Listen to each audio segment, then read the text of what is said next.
word per minute dictation starts in 3 seconds.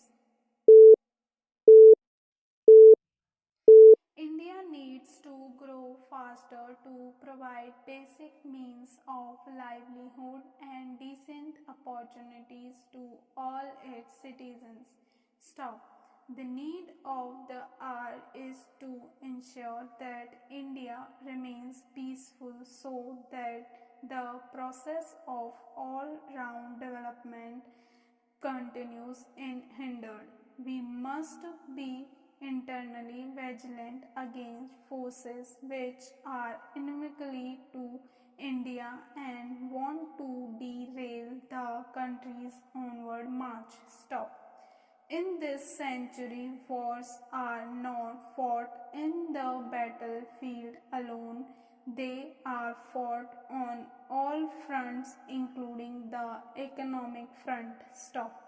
Economic warfare is one of the most potent tools to undermine the peace and security of a nation, and damage caused by it is immense.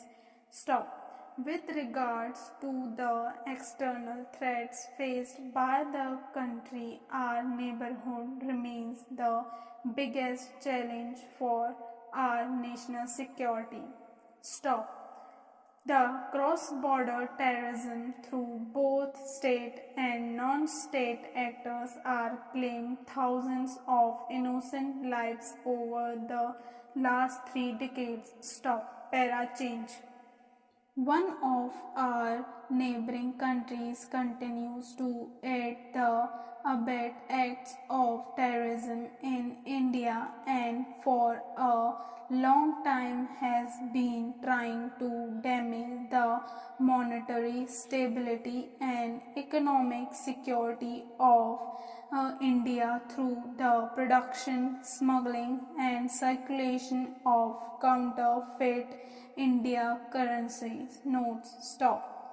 The National Investigation Agency in this investigation is the Pathankot, Uri and Handwara terrorist attack cases, and in a number of counterfeit Indian currency notes cases has conceivably proved the role of the neighboring country in orchestrating the attacks of producing and circulating the counterfeit currency. Stop.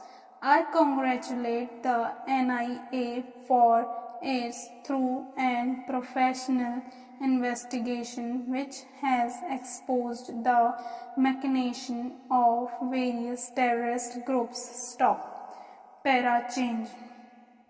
The dynamics of international terrorism have changed with certain groups using cyber communication to spread their ideology. Stop. This has led to a completely new era in terrorism world over. The phenomena of foreign terrorist fighters or the FTF and lone wolf attack taking place in many parts of the world like never before. Stop. The attacks in France, Belgium, UK and in Bangladesh, to name a few, made us realize that in the age of internet or cyber communication, national boundaries are not barriers for terrorists to propagate, recreate, plan and carry out attacks anywhere and at any place. Stop. I am told that the NIA has registered and investigated cases in which a number intricate conspiracy hatched in cyberspaces are busted and a number of potential terrorists both within and beyond India were arrested. Stop. The cyber revolution, while bringing immense benefit, has also created certain vulnerabilities and risks. Stop. The cyberspaces transcends national boundaries. Stop. Hence, it is extremely difficult to exercise effective jurisdictional control over the same. Stop. Dictation finish.